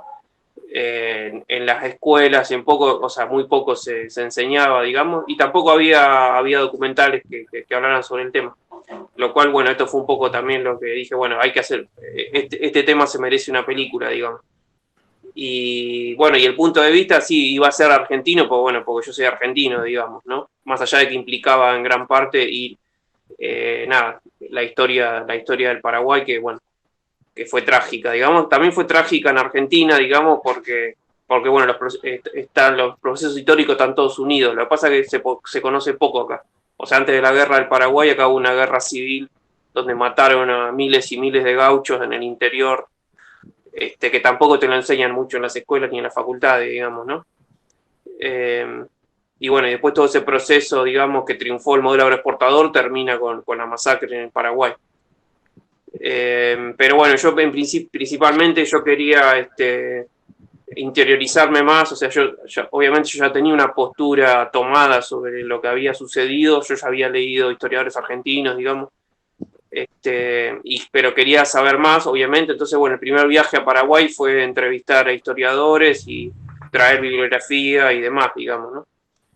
Entonces, una vez que después, o sea, la película se hizo en 2 viajes aproximadamente, y yo después volví acá, y bueno, reuniendo toda la documentación y haciendo algunas otras entrevistas más, logramos armar una estructura de la película donde más o menos estaba relatada lo que era el cuento, digamos, ¿no? Como la historia, el principio, desarrollo y fin, de la ficción, digamos, o sea, perdón, no de la ficción, sino de la historia concreta, histórica, digamos. Y después de eso, bueno, me faltaba volver a buscar las imágenes, y ahí saltó lo del personaje que bueno, que es un actor, digamos, que es como una especie de, nada, quizás en otras películas está el mismo director poniéndose en ese papel. Yo prefería, obviamente, no me gusta aparecer entre la cama, prefería dedicarle tiempo, nada, la película se hizo con muy poquita plata, digamos, era un equipo de 3 personas, y yo prefería estar siempre, bueno, al lado de la cámara, digamos, y bueno, ordenando un poco todo lo que era el rodaje, digamos, y que, bueno, que esta persona haga de mí, si se quiere, o de este personaje que está buscando, digamos, nada, haciéndose todas estas preguntas que se hacen. Entonces, bueno, en ese segundo viaje, sí, bueno, obviamente yo quería hacer todo el recorrido de lo que fueron, bueno, los campos de batalla y, bueno, todo el trayecto que hace el ejército paraguayo hasta Cerro Corá. Y, bueno, ese segundo viaje fue un poco lo que hicimos. Y ya después, con todo ese material, ya vuelta en Buenos Aires, recién ahí sí se empezó a estructurar la película, ¿no? Y el montaje fue básicamente dividirlo en ejes temáticos, digamos, ¿no? Principalmente era, por un lado, el recorrido de este personaje, sobre todo el trayecto concreto de los campos donde fue la guerra. Por otro lado, eran los historiadores, digamos, ¿no? Eran los que sabían, digamos, ¿no? De Paraguay y de Argentina. Y bueno, y también había un tema que a mí me interesaba mucho, que es un poco, quizás el kit, quizás una cosa que está lograda en la película para mí, que es esta cosa de la historia, ¿no? De la reinterpretación de la historia, ¿no? Que siempre uno lo ve la historia desde la época en la que la está viviendo, y se va reinterpretando a medida que van pasando los gobiernos y demás, digamos, ¿no? Y bueno, también y arrancar la película con una escena donde ya se pone en cuestionamiento hasta mi misma mirada sobre la guerra, digamos. No hay una objetividad. Yo creo que uno tiene una mirada sobre lo que está haciendo y no hay forma de ser neutral, digamos. Uno pone la cama de una manera, elige qué contar y ya estás tomando una posición, o sea, estás tomando todo es una decisión tuya, por más que uno trate de ser objetivo, digamos, pero no hay objetividad posible, digamos. O sea, todo es una construcción. El documental, así como un noticiero es una construcción, un programa de televisión es una construcción, un documental es una construcción también, casi igual que una ficción, de alguna manera. Yo con todo el material que tengo de la guerra de Paraguay, podría hacer 5 películas distintas, digamos, y desde distintos puntos de vista, digamos. El enemigo, los amigos, los neutrales, o sea, podría haber hecho, no sé, 5 películas fácilmente. Pero bueno, la idea era, obviamente, que la película la entienda, eso ya cuando fuimos finalizando un poco el montaje y ya estaba como la estructura armada, también el objetivo era que se pase en una escuela, digamos, no en la película, que la entienda un pibe, que se pase en una universidad, digamos, ¿no? También es una película corta. Y bueno, como es tan complejo todos los personajes que están, los nombres, los personajes históricos, encima un hecho ocurrió hace 150 años, a mí se me ocurrió esta idea de este asado de historiadores jóvenes, digamos, donde muchas de las cosas que estaban dichas por los historiadores muy extensamente y solemne en algún punto también, porque son historiadores, hablan y tienen el discurso académico. Yo quería también eso bajarlo a tierra. Entonces, un poco estas escenitas que aparecen en la película donde están discutiendo así como si fuéramos pibes jóvenes, historiadores jóvenes debatiendo, también ayudó poco a bajar un poco y a sacar nombres también. La película uno de los primeros cortes estaban los nombres de los generales, los nombres de nada. Y bueno, todo eso un poco lo limpiamos, ¿no? Como para que se entienda más o menos qué es lo que había pasado. No sé si está logrado tampoco eso, quizás es un poco difícil la película, pero bueno, es un poco la intención. Y sí, con respecto a lo que mencionaba, que es ambicioso, la verdad que sí, era una película muy ambiciosa para hacer mi primer documental, digamos. Después yo hice otro documental y no fue tan complejo como este, digamos. Pero bueno, uno un poco también no elige, a veces las películas más o menos te llaman y hay que ir atrás de ellas, digamos. Entonces, para mí valía la pena contar esta historia y bueno, y allá nos metimos. Y una vez que te metes no podés salir, te la tenés que fumar, te la tenés que bancar y tratar de salir lo más airioso posible, digamos. Pero bueno, un poco el trabajo de montaje fue ese. Federico, te agradezco como paraguayo que haya hecho esta película, a pesar que fue un deber contigo mismo. Antes de que mi tocayo te haga la pregunta, propongo pasar el tráiler para que la gente que no conoce todavía pueda tener una idea mejor de lo que estamos hablando. Bárbaro. Recorrimos una cantidad de poblados pequeños hasta llegar a Asunción. Y en el camino nos llamó la atención haber escuchado en varios lugares. No se está viendo, creo, ¿no? Una guerra. Ah, perdón. Compartir pantalla. Muy terrible. No se ve. No compartir pantalla. Gracias por avisar. Ahí sí, ¿no? Sí, ahí está.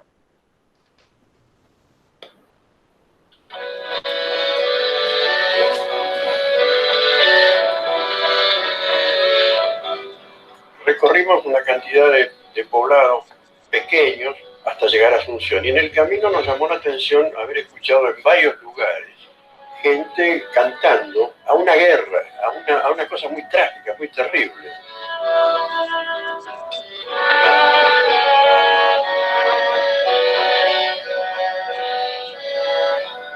No se les convenció a los paraguayos que era el país más grande de América. A los pobres que les da, claro. 5 años de guerra, 5 años de lucha, 4 países hermanos estaban involucrados. El 75% de la población paraguaya fue exterminado.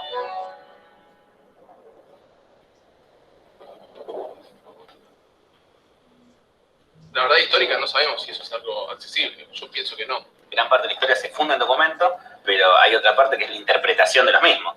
Cada época le hace las preguntas a la historia que necesita. No aparece el papel que diga que Inglaterra participó o apoyó la guerra. Claro, nunca va a aparecer ese papel. Sargenta, sargenta, sargenta. Eran las mamás que hacían de comando. ¿Y quién era la que estaban peleando? Eran los abuelos con sus nietos. Se trataba de llevar la civilización al Paraguay y liberar a ese pueblo de la tiranía, de la barbarie que estaba sometido. En definitiva, se lo liberó de la vida, porque quedaron relativamente pocos paraguayos con vida, ¿no?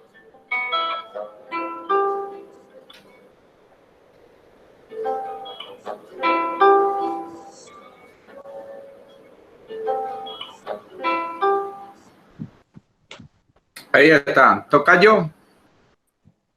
Ya estamos. Bueno, Federico, ¿en qué momento del proceso cambia esa idea que tenías sobre la película? Bueno, que queda bien claro porque ya desde el título, antes de que veas nada o algo, ya te impone una línea, ¿no? Ya así a nivel más personal, ¿verdad? De repente ya comentaste que leíste un montón de cosas, pero hay como un momento clave en que uno dice, bueno, voy ya por aquí. ¿Era ya en el proceso de producción mismo de la película o se fue dando un poco a la medida que transitaba también el tema, ¿no? A medida que ya estabas en producción. ¿Con respecto a qué, Hugo? ¿A la línea? ¿A qué? Con respecto sí, a la línea, desde dónde te posicionas, ¿no? En relación al tema, ¿no? Sí. Que los títulos nunca son fortuitos, ¿no? Entonces, ya el título ya sin que veas nada, si lees una sinopsis o ves un afiche, bueno, esto viene por acá, ¿verdad? Entonces, Sí. ¿qué hace a nivel más personal en decir, bueno, a partir de, porque estabas comentando un poco que cuál era la idea primera, ¿no? Pero ¿en qué momento se ancla eso ya como idea definitiva de que por aquí va a ir el proyecto hasta el final? Sí, en realidad, con respecto a la posición, digamos, tomada ideológicamente que yo tenía sobre la guerra y sobre los procesos históricos en Argentina y sobre las guerras civiles del siglo XIX, no sé, lo que fue la batalla de Pavón acá, bueno, la guerra entre unitarios y federales, que bueno, que ganaron los unitarios, digamos, ¿no? Y masacraron a todos los federales. Esas ideas yo ya las tenía antes de hacer el documental. Yo tenía claro, digamos, en ese sentido. Y creo que en algún punto es importante eso, porque si no, te metes en algo y después no puedes salir. Igualmente, aún así, con todas las investigaciones, bueno, y todo lo que fue leyendo, empezaron a aparecer un montón de cosas, digamos, ¿no? También, incluso hasta la gente misma que trabajó conmigo, también empezaron a decir, che, pero esto, no, viste, como empezaron también como las discusiones de alguna manera a decir, pero está mostrando esto y no está mostrando esto. Sí, bueno, sí, claro, todo es una construcción, digamos, todo es una decisión, digamos, sobre lo que uno quiere decir. Pero, digamos, con respecto a eso, yo ya tenía claro a dónde quería ir, digamos, y qué era lo que había que rescatar, digamos, que era sobre todas las cosas la cuestión de un estado presente, digamos, y que no se meta nadie, digamos, que venga de afuera a decirle lo que tiene que hacer, digamos, ¿no? Que es un poco también la historia del continente latinoamericano, ¿no?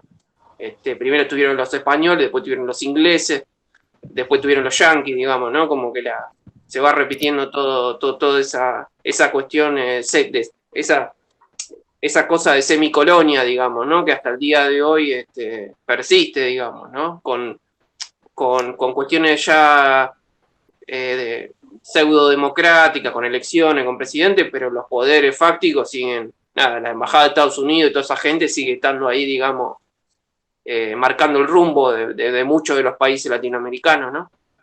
Entonces, con respecto a eso, yo un poco lo tenía claro y después todo el resto fue obviamente tratar de armar un equilibrio, ¿no? Entre todas esas voces. Tampoco podía armar, con respecto a lo que uno quería contar, tampoco podía armar un equilibrio. O sea, yo traté de armar un equilibrio entre dos posturas claras, digamos, ¿no? Obviamente había más posturas, digamos, ¿no? Sobre muchos de los temas.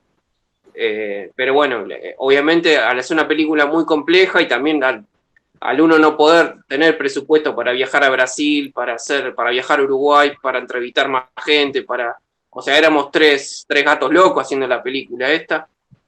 No, entonces también era lo que podíamos hacer de alguna manera. Entonces la idea era esa un poco. Una vez que ya teníamos el material, decir, bueno, vamos a marcar las dos posturas, o sea, de alguna manera antagónicas, digamos, o sea, respetarlas, digamos, ¿no? Nosotros, qué sé yo, la idea era esa, que hablen y que digan lo que tenían que decir de los dos lados, digamos, y bueno, y después uno también marcar, pero no jugar de objetivo, porque para mí es un error, para mí uno no es objetivo, menos cuando es un documental de este tipo, digamos, ¿no? Yo creo que no hay que ser objetivo. Y bueno, y priorizar priorizar la narración y priorizar la cuestión histórica y que la pueda entender un pibe de 20 años, digamos, que está estudiando en la universidad. Muchas gracias, Federico. Lo has logrado y creo que has plantado un documental que va a seguir siendo visto, estudiado, ojalá que en las aulas también, y que motive a mucha gente a leer y a hacer más documentales, a seguir reinterpretando la historia, ¿no? Tan compleja. Walter, no hemos pasado del tiempo, pero con muy buena justificación. Esto ha sido un momento muy enriquecedor. De hecho, sabíamos que hay todavía mucho que cubrir, así que yo no le tengo miedo a que nos extendamos unos minutos más. me gustaría que compartas si hay algún comentario o preguntas de los asistentes, Walter. Voy a pasar algunos comentarios que tenemos dentro del chat para Víctor Cruz, perdón. Qué importante es que existan películas como Contra Paraguay. También Sharon dice, es una obra poética en su sensibilidad, el trabajo de filmación está maravillosamente realizado, disfruté mucho de esta película, los registros de narración oral con mucho respeto hacia las personas. También... Perdón, eso Sharon estaba hablando de, escribió sobre troperos.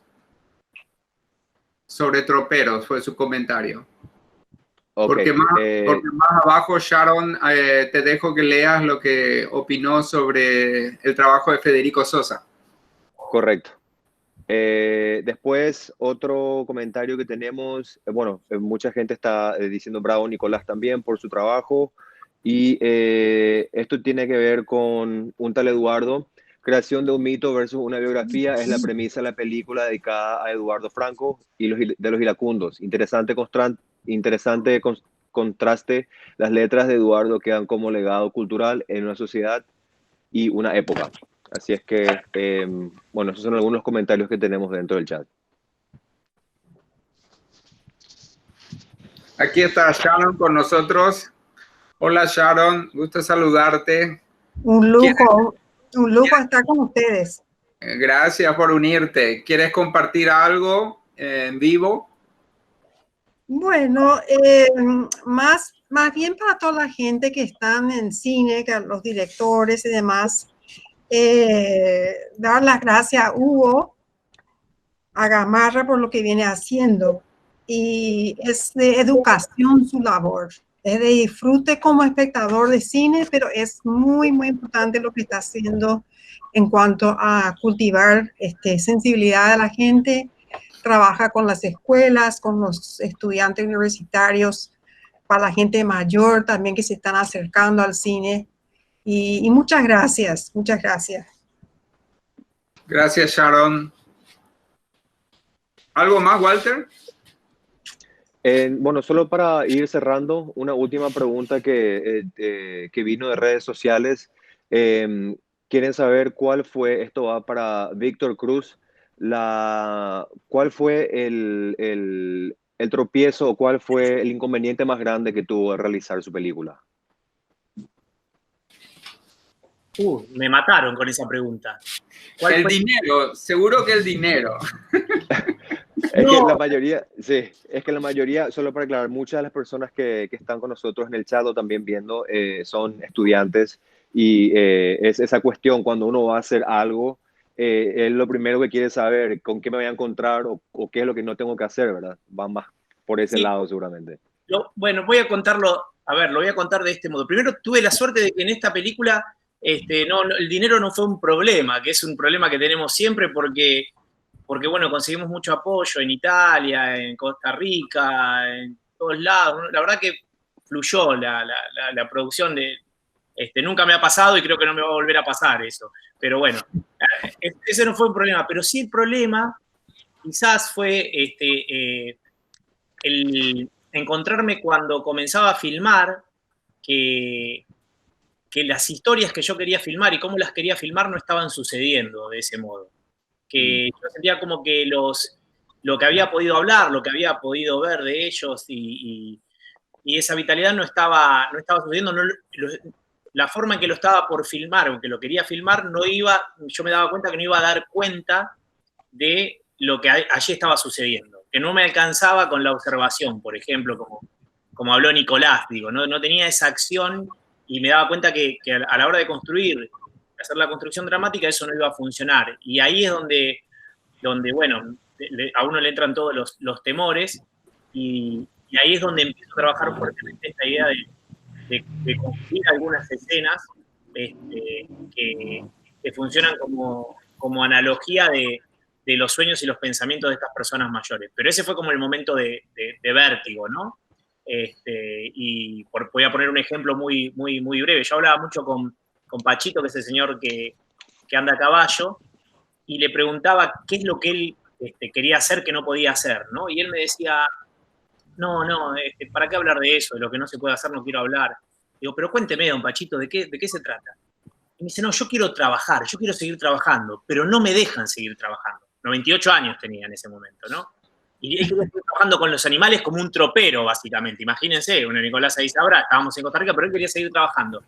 Entonces, ahí yo le pregunto, ¿y qué pasa, don Pachito, si así como ahora no lo dejan seguir trabajando, en un momento no lo dejan montar más a su caballo a corazón? Y él se queda así como helado y me dice, no, yo me escapo.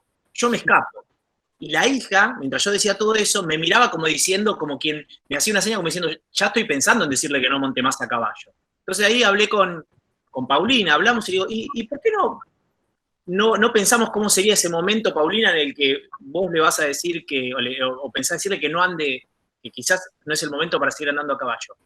Y Paulina empezó a decirle una cantidad de cosas que son las que quedaron registradas en la película, que ella no quería, que era algo que ella deseaba decirle, pero no se animaba. Y nosotros, como estábamos ahí, lo propiciamos de algún modo, y ella se lo pudo decir, le pudo decir al padre que tenía miedo de que se caiga del caballo. Entonces ahí es donde quizás el documental, nuestra presencia modifica un poco las acciones que van sucediendo, no hay una intervención en ese sentido, y bueno, un poco de ahí viene todo ese juego de esa escena, y ahí como que descubro el dispositivo que después voy a utilizar en varias ocasiones, ¿no? Pero creo que ese fue el momento de vértigo, cuando sentí que filmaba algo que no estaba contando lo que yo sabía que sucedía ahí, ¿no? Es como el gran temor, una pesadilla. Qué interesante esa anécdota, porque aquí tenemos el ejemplo de cómo el documentalista puede ser el catalizador, ¿no?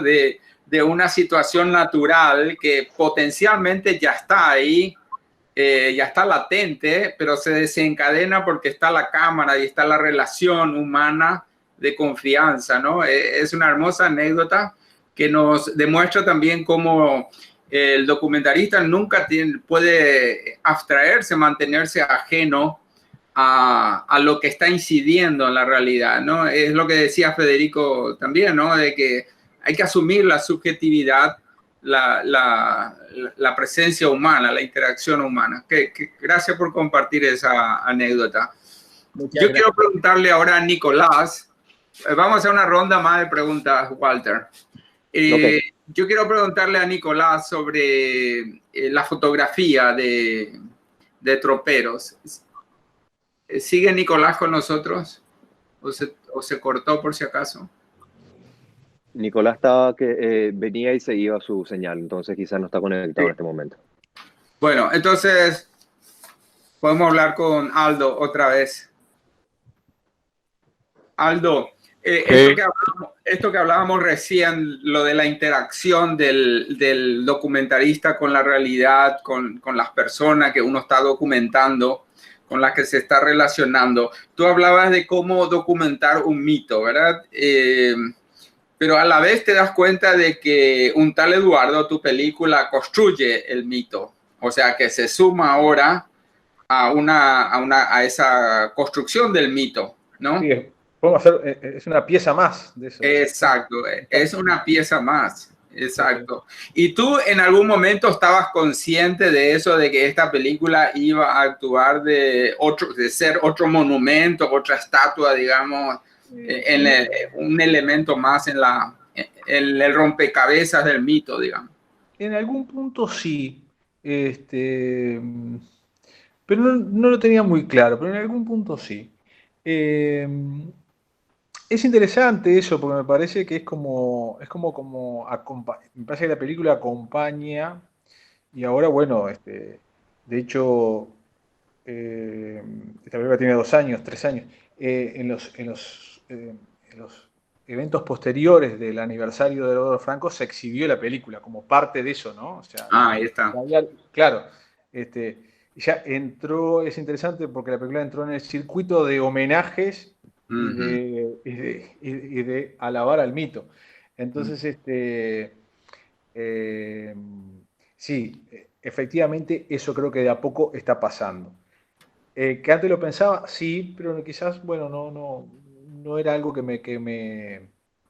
no era algo que persiguiera a priori, ¿no? Pero bueno, yo creo que de a poco eso va pasando. Pero bueno, es una cosa muy interesante, porque la construcción de los mitos son esos, ¿no? No hay linealidad en ese sentido. O sea, no hay un decálogo de cómo se construye un mito. Yo creo que hay como muchas sensibilidades y muchas formas de contribuir a eso, ¿no? Y en el caso de este artista, creo que eso está pasando, efectivamente. Lo que hace como a otros mitos como el de Gilda, el de Rodrigo, donde la gran mayoría de los que empujan y promueven eso son de su lugar. En el caso de Eduardo Franco, lo curioso es que la inmensa mayoría son fuera, no son uruguayos. Son chilenos, son peruanos, son ecuatorianos, básicamente la mayoría, hay argentinos también, pero yo diría que el gran corpus seguidores fans de Eduardo Franco están fuera del Uruguay. Eso también es una cosa curiosa, ¿no? Entonces es un mito, también es una construcción mucho más lenta de lo que puede ser estos los ejemplos que puse anteriormente, ¿no? Pero bueno, yo creo que esto se está como iniciando. O sea, sí.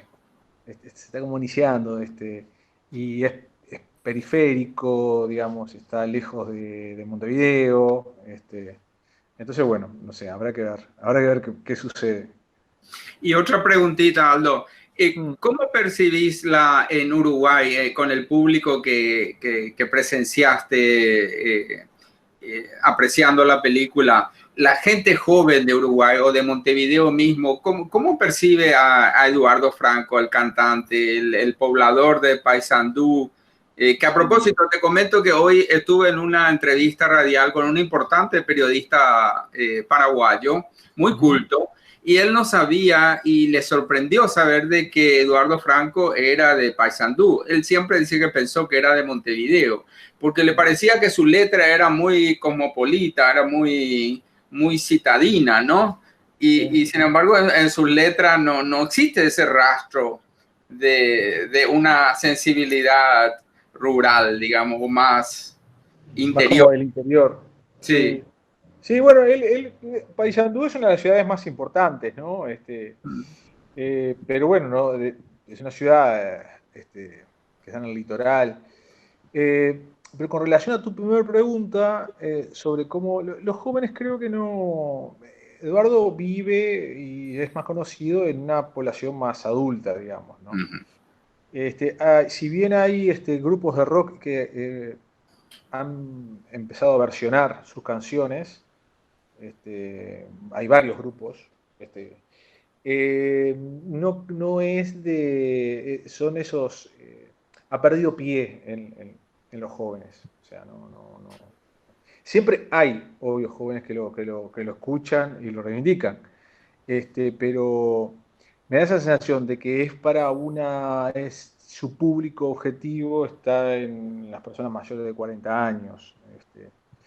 ¿Y te parece en el caso de Montevideo, creo que en el interior cambia, y ni hablar en Ecuador o en Perú. ¿Y te parece que eso es reflejo de una sensibilidad generacional, digamos, de que sus canciones tienen que ver con un momento en que la juventud a lo mejor era más romántica, más sentimental? Más inocente también. Más inocente. Sí, tiene que ver con eso. Creo que él estaba en otra frecuencia. Efectivamente, era otro mundo. Pero siempre hay lugar para los melódicos, ¿no? Siempre hay, y yo creo que en la medida que se crece, se puede como entender más. Me da la sensación. Yo creo que hay, que a veces es tan curioso esto de la creación, ¿no? Porque a veces la vida, todos nosotros da tantas vueltas que a veces nos podemos encontrar con eso que en algún momento nos pasó por arriba, no le dimos demasiada importancia, pero ahí se resignifica, toma un grado empieza como a decirnos algo, de repente, ¿no? Y yo creo que Eduardo Franco es ese tipo de creador. Es mucho más complejo de lo que parece, a priori. Él tenía una gran pulsión comercial, digamos, ¿no? O Los iracundos querían vender discos y además eran muy buenos vendiendo discos. Pero él en su pluma es más que eso. Es más que eso. Entonces, yo creo que es eso, que él, en cualquier momento nos podemos encontrar con él y lo resignificamos. No es el mismo que por ahí en un momento decían, no pasó este tipo no me dice nada, a mí no me interesa, esto del amor es algo que... Y después uno va viendo que es más que eso, ¿no? Y eso me parece lo interesante, me parece lo interesante, que es una obra viva. Entonces, y como obra viva muta, ¿no? Muta, como cambiamos, como cambian las sociedades, qué sé yo. Pero lo cierto es que es un creador bien uruguayo. En muchas cosas uno se identifica que fue el gran creador melódico del Uruguay, no hay otro que se le arrime. No hay otro que se le arrime. Que además es un género muy poco cultivado en Uruguay. Uruguay es candombe, tiene otras manifestaciones musicales que no va por ese lado. Y bueno, su legado está ahí. Su legado está ahí y su mito está creciendo. Puede ser muy pequeño, pero está creciendo. Gracias, Aldo. Tocayo, si tienes algo más que aportar, alguna pregunta o algo. No sé si Nicolás se nos fue del todo. No se volvió a conectar. Bueno, a ver, Hugo, si tienes algo más para ir cerrando. Yo creo que ya más o menos fueron entrando en la charla, dentro de la conversación, un poco de las cositas que tenía, así que eso, ¿no? Quedó ahí lo de Carmen, pero bueno, ya seguramente tendremos otra oportunidad de hablar un poco sobre su gran película también, ¿no? Te invito a que comentes un poco la película para los que están conectados sobre Ata tu arado a una estrella, Tocayo. No, y cortito nomás ya, ¿verdad? Como para... Sí. Que no tenemos el feedback también con ella. Me pareció una película fundamental, ¿no? Y también de que esté presente en el festival. Hay muchas cosas de qué hablar sobre la imposibilidad de una película. Hay una cuestión que tiene que ver con el diario, ¿no? Que por lo general el diario, una vez que está escrito, uno vuelve a él para ser testigo un poco de lo ocurrido, pero un diario cinematográfico, un diario fílmico, permite una reescritura del tiempo, ¿no? Yo creo que eso un poco se da en la película de Carmen, ¿no? Y que cómo opera eso, cómo opera el tiempo, la distancia, y hay cosas muy, muy bellas que tienen que ver con el gesto documental de una gran cineasta, ¿no? Que se quedan los detalles, y eso creo que hace aún más grande al documental, ¿no? Esas cosas que hay en el entre, ¿no? De un gran personaje, ¿no? Ya mítico también, ya antes inclusive de partir, ¿no? Que es como el gran Birri, ¿no? Entonces, un poco la hazaña de Carmen de eso, ¿no? De quedarse en esos pequeños gestos para hacer aún más grande inclusive la figura de Birri, ¿no? Entonces, por ahí un poco iba mi comentario en relación a la experiencia con la película. Gracias, Hugo. En honor al gran Fernando Birri, a quien tuve el honor de compartir en almuerzos, en charlas, en congresos, en varios encuentros, quiero recordar algo que me contó una vez. Me contó una vez que estuvo en Paraguay cuando él era adolescente y que lo que nunca olvidó del Paraguay y le marcó para siempre fue una noche de luna llena del Paraguay. Dice que esa luna nunca volvió a ver en su vida y le marcó su memoria. Y cuando me contaba, sus ojos estaban así asombrados, fascinados, y me puso la piel de gallina realmente, porque me di cuenta que estaba hablando de algo fascinante en su vida. Y bueno, en homenaje al gran Fernando Birri y a esta película, Ata tu arado a una estrella, le invito a que conozcan esta película. Es un gran testimonio, un gran homenaje, un gran documento sobre un hombre latinoamericano universal, rotundo, un hombre lleno de utopías que fue construyendo en realidad, como es la Escuela Internacional de San Antonio de los Baños, y el trabajo con las nuevas generaciones, la Escuela de Cine de Santa Fe, en fin, un gran señor, y menos mal que existe esta película para recordarlo, ¿no? Así que mi homenaje a él en este año en que estamos con memorias, ilusiones y fantasías, y por eso esta película está en el apartado, en la sección de 125 años del nacimiento del cine, en la programación del 29 Festival. Bueno, con esto entonces vamos cerrando, Walter. Le quiero invitar. ¿Perdón? Sí. No, le quiero la invitación que ibas a dar. Sí, para cerrar quiero invitarlos a todos que visiten la página web del festival. Tenemos hasta el domingo la programación de todas las películas disponibles. Está el catálogo digital que pueden descargar desde la página web. Hay cosas nuevas que van saliendo. Mañana tenemos un estreno mundial, que es la película, el documental Paraguayos Repatriados, que narra un momento histórico en el Paraguay, único en el mundo, de más de 200 paraguayos que vuelven al Paraguay en un momento de la pandemia. Vuelven al Paraguay y son considerados repatriados y enviados a un reducto donde tienen que pasar la cuarentena. Y este documentalista hizo un registro de estos días, estas semanas vividas. Así que estamos muy expectantes de que la conozca el Paraguay primero, y bueno, también hay espectadores extranjeros. Y están las cápsulas que celebran los 125 años del nacimiento del cine, que van a seguir saliendo. Ustedes saben que el próximo 28 de diciembre van a cumplir exactamente 125 años de la primera proyección cinematográfica realizada en París. Así que no es poca cosa, pero a la vez pensemos, solo son 125 años de este gran invento del ser humano, ¿no? Este invento que se llama cine, cinematografía, y que todavía no podemos determinar bien qué es o en qué se está convirtiendo siempre, ¿verdad? Como decía el gran Akira Kurosawa, todavía no sé lo que es el cine, ¿verdad? Imagínense, el gran maestro. Bueno, estoy muy feliz de haber compartido con todos ustedes. Muchísimas gracias por su generoso tiempo y sus pensamientos y sus sentimientos. Aldo, querido, Víctor, querido, Federico, querido, Nicolás. Gracias, Hugo. Gracias por la invitación y bueno, un saludo a todos los colegas que andan por ahí. Gracias. Te esperamos pronto, Federico, por aquí. Igual Aldo, igual Hugo, Víctor. Un abrazo grande. Te quiero Abrazo mucho.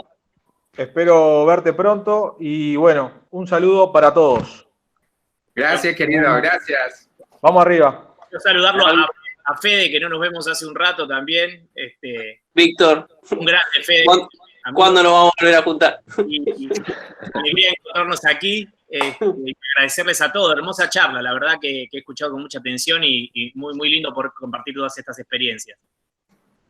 Gracias, Víctor. Gracias, Tocayo. Nos vemos. Gracias a ustedes por este encuentro y seguro nos encontramos pronto.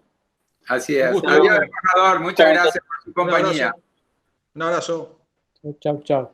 Chao. Cuídense. Hasta pronto. Chao. 29 Festival Internacional de Cine de Paraguay, del 5 al 20 de diciembre, online. Ingresá a www.cinefestpi.org.